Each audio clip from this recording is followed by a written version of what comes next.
Now, I just want to quickly return to the exercise we had at the end of the previous class, and thank you to those of you who photographed it and sent it in.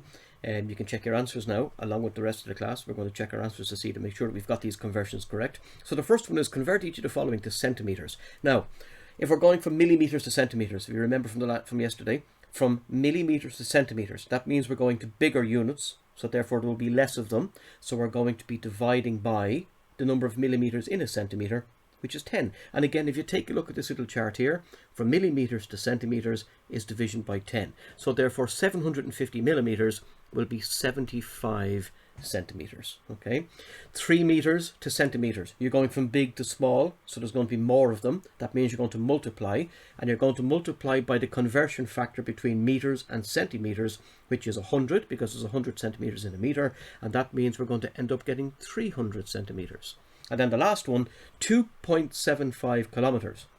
We want that in centimetres. So in order to get to centimetres, we have to go through metres first. So 2.75 kilometres into metres, there's going to be more of them. So you're going to multiply by 1,000. So that's going to give you 2,750.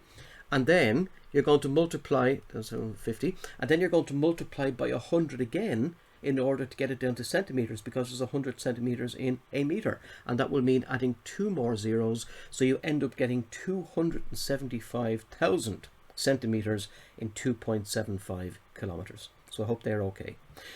Next one, convert each of the following to millimetres. Now, just keep in mind there's nothing smaller than a millimetre, okay, as far as we're concerned in this this stage in science. So we're going to be moving from bigger units down to smaller ones for all of these. And when we're moving from bigger to smaller, we're increasing the number of units that we have. So these are all going to be multiplication by whatever conversion factor is necessary. So centimetres to millimetres, that's multiplied by 10. So that's 340. 1.75 kilometres. Well, we've got to start up at the kilometres, get them to metres first. That means multiplied by 1,000. So that's 1750 metres. Then we've got to multiply by 100 for centimetres. So that's add on 2 zeros. And then we've got to multiply by 10 again to get right down to millimetres, which is another 0. So you end up getting 1,750,000 millimetres in 1.75 kilometres. Okay, that's because the units are so small, so there'll be a lot of them in 1.75 kilometres. 5.3 metres. Well, first of all, we've got to turn this to centimetres by multiplying by 100. So that's going to be 530 centimetres. And then we multiply by 10 again to get it down to millimetres, 5,300.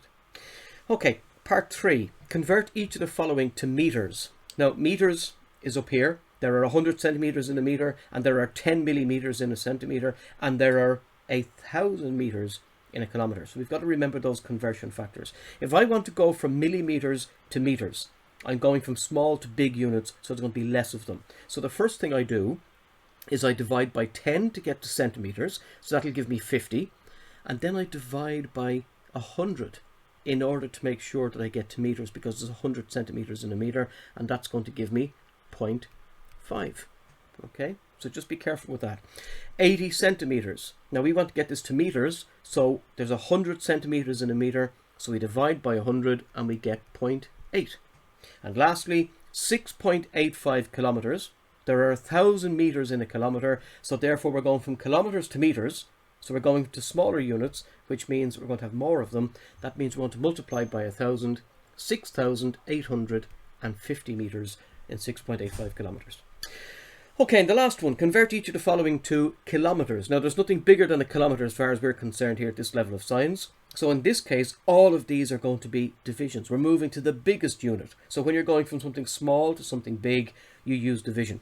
So if we take 624350 centimetres, let's get this to metres first. And how do we do that? We divide across by how many? 100. Good, because 100 centimetres in a metre. So that gives me 6243.5.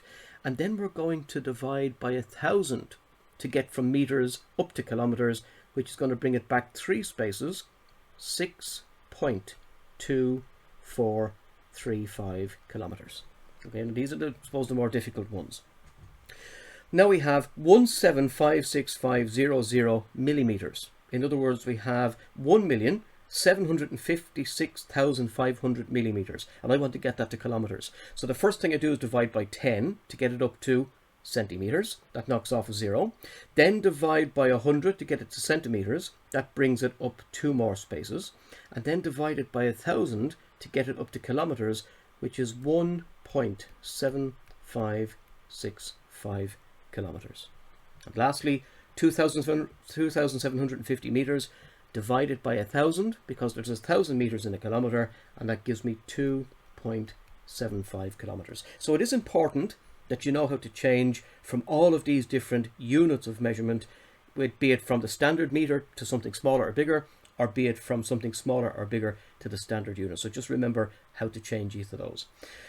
Okay, so let's carry on. We looked at the length of a curved line, and again, I saw them in your copies, those of you who drew the curved line and used your thread and put down the measurement beside it, so well done. It gives you, again, it's an approximate, it's not accurate, it's a nice approximate way to try and figure out what the length of your curved line is. If we wanted to be accurate, we would use what's called the oppisometer, okay? And the oppisometer, when we go back to class, we will use them, but it's a lovely instrument, it's an accurate instrument, and it allows me to get the length of any curved line. So I push it forward along the curved line, then I put it on a ruler and drag it backwards, and when it stops, the length that we've traveled on the ruler is the same as the length of the original curved line.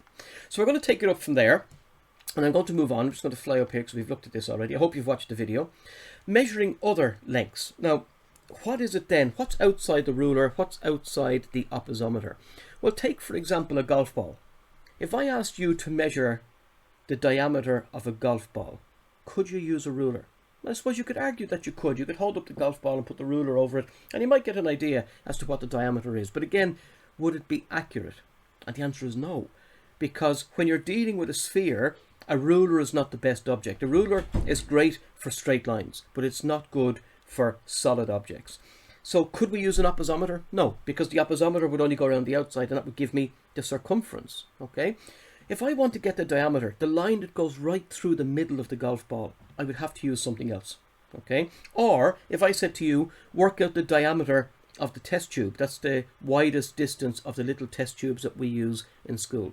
How would you do that? Again, you might be able to use a ruler, but it would only be accurate because if you remember, the top of the test tube curves outwards, so it's very hard to find out where exactly the diameter of the test tube is. So this is our final instrument for looking at length, and this is a new instrument which we call a vernier caliper. Okay, now notice the golf ball, look at a test tube, see the top of the test tube, see the way it goes outwards. I want to work out what the diameter is. I want to work out that distance there. And then I also want to work out this distance here, which goes through the golf ball. That would be the diameter, and that would be the diameter here, okay? So I can't use a ruler. It's not going to be accurate. I certainly can't use an oppisometer, because that's just for curved lines. So we need something else. And we have what's called a vernier caliper. Now, it's the most unusual looking object, and we have these in school. Again, when we go back to school, we'll use them. They're a little bit tricky to read, but I'm going to give you a video that will show you how to read them. There's a video here that will come up. There's a link, I think it'll come up now. Yeah, so you can click on that link when you go to the slides, and that will bring you through a video on how to use the vernier caliper. But basically what you do is you take the object and you place the object between the two prongs of the vernier caliper, and you simply close it until the two prongs are holding the object in place, okay? So if I was going to use the golf ball, I put the golf ball down here. But if I wanted to measure inside the test tube, I would use the other one. See the inside jaws?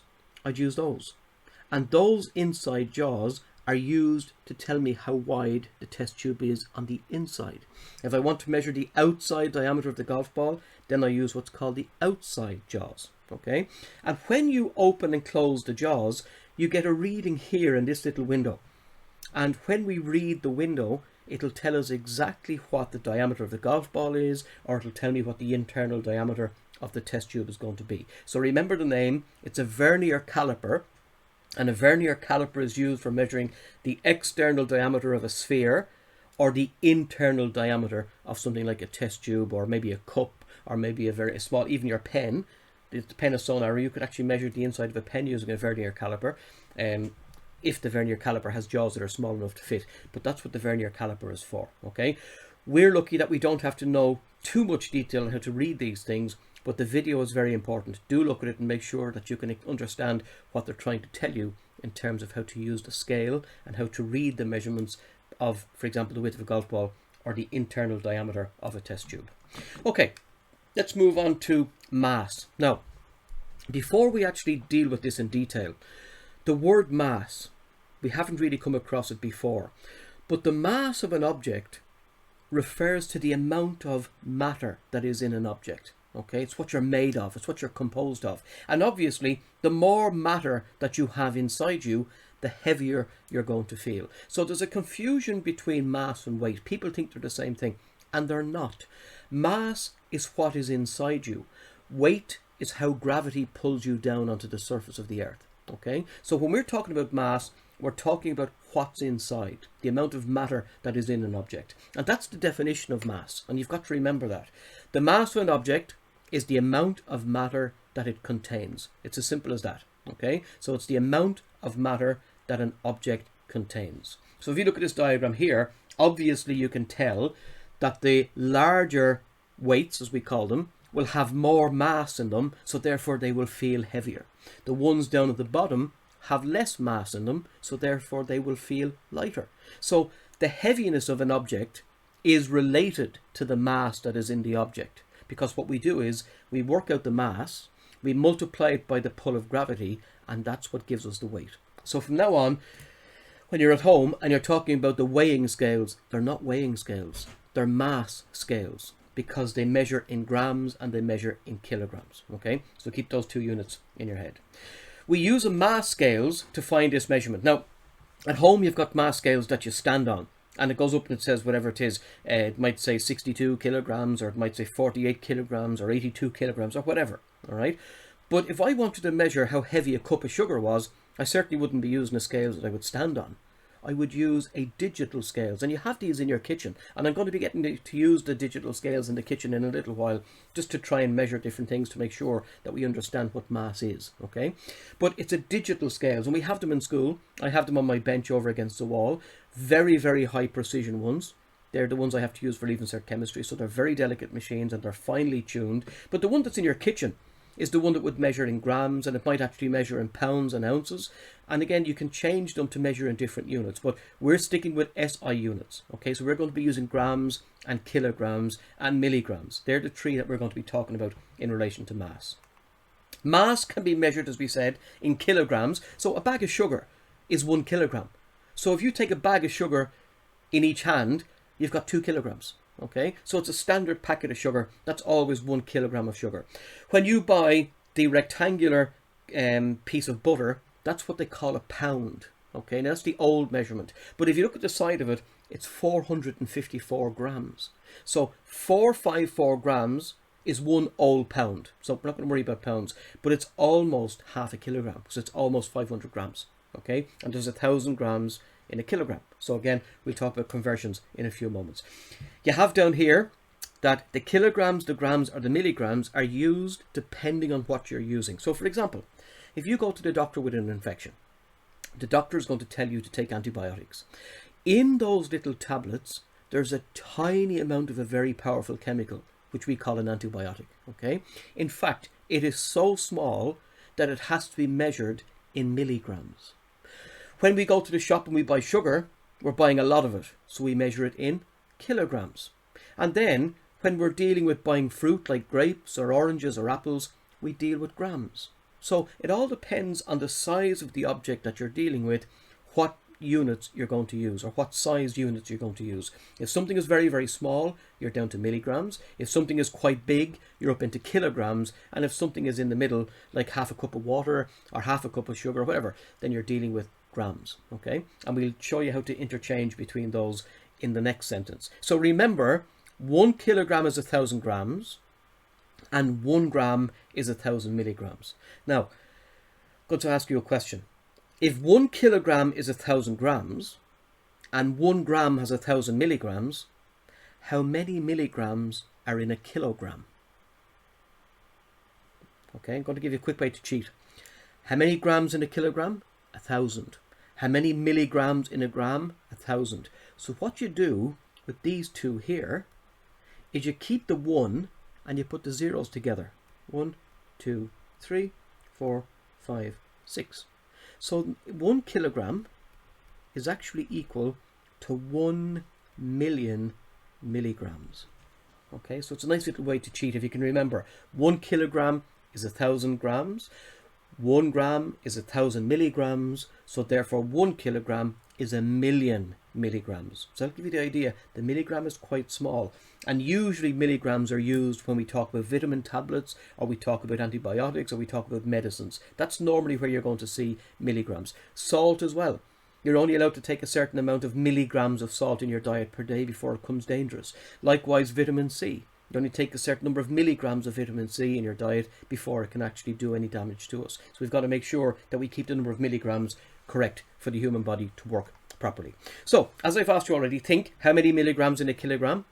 Well, there's 1,000 milligrams in a gram, and there's 1,000 grams in a kilogram. So 1,000 thousands is 1 with 6 zeros, which is 1,000,000. So how do we change over? Now again, I'm going to do the same thing as I did the last day. I'm going to do 3 of these, and then I'm going to leave you with the rest to do yourselves. But here's the conversion chart. And again, when you're going from the small units like milligrams and grams up to kilograms, what are you going to do? Well, if you're going from the small to the big, there's going to be less of them. So that means you're going to be dividing. Okay? If you're going from the big down to the small, then you're going to get more small units. So therefore we're going to multiply. So you keep this conversion chart in front of you, and then we're going to run down through these questions here. Now let me just take 2 of them because they're all fairly straightforward once you understand what you're dealing with in the conversion chart. So I'm going to take this one here, and I'm going to take this one here. Okay. So convert the following to grams. 350 milligrams to grams. So I'm going from small milligrams up to big grams. Therefore, I'm going to be dividing. How many milligrams in a gram? 1,000. So you're going to divide by 1,000. And when you take 350 on your calculator and divide it by 1,000, you'll get 0.35 grams. Okay? Convert the following to kilograms. Now, we're starting with milligrams, and we're going all the way up as far as kilograms. So think, there are 1,000 milligrams in a gram and 1,000 grams in a kilogram. So that means I have to divide this by 1,000 twice. Or put another way, divide by 1,000,000. Which means that I've got to bring the decimal point all the way back 6 spaces. And you can do it on your calculator. So 1, 2, 3, 4, 5, 6.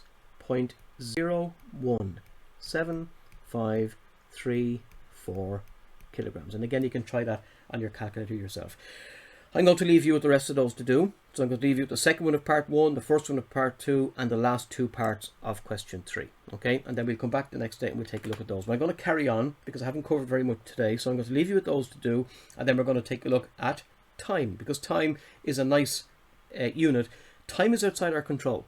Time carries on no matter what you try to do to stop it. You can't. So therefore it continuously moves. Okay, and time is an independent variable. Time will always go on the x-axis whenever it's involved in a graph. But what about it? Well, the SI unit of time is the second. And the reason why that's the standard unit is because in science, a lot of things happen very quickly. So we time them in seconds. An hour is too long, sometimes even a minute is too long. So the second is the standard unit of time as far as we're concerned for science. Okay? Time can also be measured in minutes, in seconds, or in milliseconds. Again, depending on what you are measuring. So for example, if you wanted to try and figure out how long does it take a bullet to be fired from a gun and hit the wall that's close to me, you're dealing with milliseconds. Okay? If you do this experiment, if you take a pen and then you drop it and you want to see what your reaction rate is, or get somebody else to drop it between your fingers and you see what your reaction rate is, you're dealing with milliseconds, because with little electric conductivity in the body fires between the brain and the finger to try and catch the pen as it drops. That's milliseconds because it's very, very fast. If I was to ask you, what would you measure in if I asked you to run 100 meters? Would you measure in hours? Do you crawl? No. If you were to run 100 meters, you'd probably use seconds. If I was to ask you, how long is the feature film down in the cinema? Then you'd be into hours and minutes. If I was to ask you, how long do you spend doing your homework at night time altogether? You might be talking about minutes or hours. So what you're actually measuring will tell you what unit of time to use. If it's something that's very, very quick, then you use the small units like milliseconds or seconds. If it's something that's going to take quite a while, then you're up to minutes and you're up to even hours themselves. And of course, it goes beyond hours. It goes to days, to weeks, to years, to decades, to millennia. So there's a huge number. But as far as we're concerned for science, milliseconds, seconds, minutes, and hours. Okay, that's as far as we're going to go. So as I said already, the unit you use to measure time depends on how quickly something is going to happen. All right. If you were measuring somebody's reaction, you'd use milliseconds. If you were going to measure how long it takes to run 100 meters, you'd use seconds. And if you were measuring how long it would take you to do your homework, you'd probably say minutes or hours, maybe 45 minutes, maybe an hour and 10 minutes, and so on. So what's the conversion factor? How do we actually convert them? Well, first of all, what instrument do we use? I'll give you a bit of a hint. Go back there. Now, you don't use an egg timer, okay? An egg timer is only ever used to give you an idea as to when the eggs are ready if you're boiling them. That's all. But it's a nice way to measure time, but it is not accurate, okay? It's a gimmick. That's all it is. You turn it upside down, you let the sand fall down, and by the time the sand falls down, the egg is supposed to be done. But it is not a timer. A timer is what you see above it. It's a perfectly precise clock or stopwatch. Now, you have a stopwatch on your iPad, which you're going to be using later on for an experiment I'm going to give you, okay? But you have a stopwatch on your clock, on your digital watch if you have one. You've got a stopwatch on your phone. You've got a stopwatch on your iPad. So that's how important measuring time actually is. And you're very lucky because your iPad measures in tenths of seconds. It gives you tiny, tiny units of time, okay? And it allows you to see, and it actually measures milliseconds as far as I remember. So it allows you to see everything up to 1,000th of a second, which is very, very fast.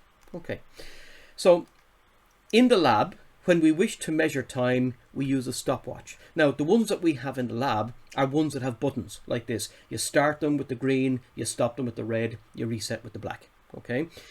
They're digital. They're not analog like this one here. They're digital. But it's far better for us to use our iPads because the iPad is totally digital and the iPad is extremely accurate. What we have to be careful of is that we start it at the right time and we stop it at the right time. And you've already used it for a couple of experiments that we've looked at since we went back to school in September. Okay, you've used your stopwatch to measure various different things. How long does it take for, say, chromatography to happen? How long did it take for the sugar crystals to emerge? And that was into weeks, if you remember. We had to leave them over the, I think it was either the midterm break, I think we had to leave them, or over the Christmas holidays, I can't remember which. We had to leave them for quite a while before they actually appeared, okay? So mobile phones and tablets have one, and I want you to try and find your stopwatch on your iPad because you are going to be using it shortly in an experiment that I'm going to give you to do. It's in there somewhere. I'm not 100% sure in relation to iPads where it is, but you know because you use your iPad more than I do. So I want you to find it, and I want you to make sure that you know how to use it before I give you the experiment we're going to do. So here's your experiment, okay? And you're going to do this at home. I want you to use your iPad, and I want you to measure how long it takes you to run from where you are now to the bathroom of your house and back again. You don't have to do it now. You can do it when you're finished the class, okay? So you're going to use your iPad, put it on your table, start it, run to the bathroom, run back again, and stop it. And I want you to give me the answer in seconds and milliseconds. I want you to write down exactly what the iPad says in relation to the amount of time that it took you to complete that journey, okay? Because once you see the milliseconds, you'll understand what they are. Now, what's the conversion factor? Well, let's start at a second. There are 60 seconds in a minute. There are 60 minutes in an hour. Now, what's a millisecond? A millisecond is a second that has been divided into 1,000 pieces. Okay, so a millisecond is 1,000th of a second. So there are 1,000 milliseconds in a second. There are 60 seconds in a minute. There are 60 minutes in an hour, 24 hours in a day, 7 days in a week. It all gets kind of complicated once you go past that completely different numbers. But the most important thing for you to remember, 1,000 milliseconds in a second, 60 seconds in a minute, 60 minutes in an hour. Okay, because that's as far as we're going to go in terms of timing experiments and so on. And there they are. So keep that in mind. And now, obviously, I'm going to give you a few units to convert. So in this case here, again, the same rules apply. If you're going from a big unit to a small unit, you multiply by the conversion factor. If you're going from a small unit to a big unit, you divide by the conversion factor. Okay, and this time, I'm not going to say anything to you. I'm going to leave you with these to do.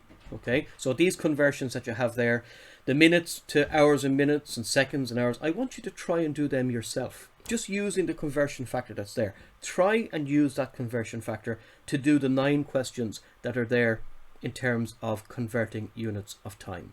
Okay, and you can get a bit of help at home too, because everybody's at home, so you can ask. Don't be afraid to ask for help if you want to turn these. So the first one is converting all those into minutes, the middle one's converting them into hours, and the bottom one is converting them to seconds. Okay, so finally, temperature and heat. And I'm going to finish with this because this is probably one of the last of the measurements we're going to have to do in the lab. We've already done this. We've already used a special piece of equipment in the lab that is accurate for measuring temperature, and it's called a thermometer. Okay, and we've used it. The thermometer is what measures heat. Now, there's a slight difference between temperature and heat, and I want you to get this into your head. Temperature is a measurement that you read on a thermometer. Heat is the energy that comes from something that is hot. Okay, now what's temperature? Temperature is a measurement of heat, and heat is energy. So they're two very, very different things. Yes, they are related because we can measure heat in terms of degrees Celsius, or if you were in America, you'd be using degrees Fahrenheit, or if you were a very, very dedicated scientist, you would be using what's called Kelvin, which I'll talk about in a moment.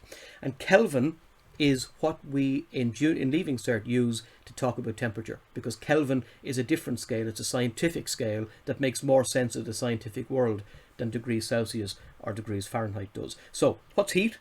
Heat is energy. What's temperature? It's a measurement of that energy. So that's where we use our thermometer. Okay, temperature can be measured in degrees Celsius. Well, we know this. 0 degrees, water freezes. 100 degrees, water boils. 37 degrees is the temperature of the human body. Okay, we can measure in degrees Fahrenheit. Leave that to the Americans. We don't deal with Fahrenheit, but just to know it's there. Or we can deal with Kelvin. Now, Kelvin is what I'm going to talk about next, because that is what we call, look at the bottom line, it's the scientific standard. Okay, it is the language that scientists use when they're talking about measuring heat. So what is Kelvin? Well, first and foremost, Kelvin is a scale that is named after a guy called Lord Kelvin. And Lord Kelvin, if we can find him here, where is he? There he is. Lord Kelvin was the first person to suggest the following. Look at the top line there. He was suggesting objects at 0 degrees Celsius still have loads of energy in them, as do objects at minus 45 degrees, as do objects at minus 112 degrees. So he was able to distinguish the fact that no matter how cold we get, objects will contain a certain amount of energy until they drop to a magic number. And that magic number is what we call absolute zero. And it is much, much, much lower than 0 degrees Celsius. 0 degrees Celsius in the scientific world is actually quite warm. The lowest possible temperature that we can ever fall to, as Lord Kelvin said, is minus 273 degrees Celsius. And when you hit minus 273 degrees Celsius, nothing has any energy left. Everything becomes completely stationary. Okay? And because there is no lower temperature than minus 273, we call that absolute zero. In other words, there's nothing lower than minus 273. Now, here's the key thing. If minus 273 becomes the new zero, then let's move up a bit. Let's go up 100 degrees. Yeah, 100 degrees Kelvin is the same as minus 173 degrees Celsius. Let's move up let's move up 173 degrees. 0 degrees Celsius is 273 degrees Kelvin. So in other words, if I want to go from degrees Celsius to Kelvin, and please notice there's no degree symbol for Kelvin, okay? It's degrees Celsius and Kelvin. All I have to do is the following. I have to add on 273, because that's the magic number. If I want to go from Kelvin back to Celsius, I take away 273. All right. So what did Lord Kelvin say? Lord Kelvin said that only at minus 273 degrees Celsius can an object have no energy. And when it has no energy, we call that absolute zero. And absolute zero is the same as minus 273 degrees Celsius. So let's go up 273 degrees. That brings me to 0 Celsius, which is 273 Kelvin. So again, we have a conversion factor at play. And this is the last conversion factor now that I'm going to do for today, because you've done loads. So let's take a look. To convert from Celsius to Kelvin, we add 273. And to convert from Kelvin to Celsius, we subtract 273. So look at the two thermometers that have appeared over here. There's the lowest possible temperature ever recorded on the Celsius scale. There's nothing lower than minus 273. So we call that the new zero, the absolute zero. Now, let's go up 273. Let's go up 273 degrees. What happens? Well, if I go up 273 here, I have to go up 273 here. So 0 degrees Celsius is better known in scientific circles as 273 Kelvin. And 100 degrees Celsius, where water boils, add on 273, is 373 degrees Kelvin. Okay? So therefore, the difference between Celsius and Kelvin is the following. Kelvin will always be 273 degrees higher than Celsius. So if you want to change from Celsius to Kelvin, add on 273. And if you want to go back the way from Kelvin to Celsius, you take away 273. Okay, I'm going to leave you with this. This is where we're going to stop, because you've done loads. Before we get into the experiments for this chapter, I'm going to ask you now, as well as converting your mass and your time, I want you also to take the conversion of temperature. The first question wants you to change Celsius to Kelvin. Add 273, simple. And the second one wants you to go from Kelvin to Celsius. Take away 273. Very easy. You can use your calculator to do it. Okay, so we're going to have a live class. Let me just check my timetable. We're going to have a live class Thursday. We're going to have a live class at 10 to 10 on Thursday morning. And I'm going to check these answers with you to make sure that everybody understands how to convert. So please make sure you have these done and ready in your copy for Thursday morning, because on Thursday morning we're going to go through these, and then I'm going to set you the next practical that you do at home. Very, very simple practical in terms of measuring time and measuring heat and measuring mass. And then we'll move on to the more complicated measurements like area and volume towards the end of this chapter.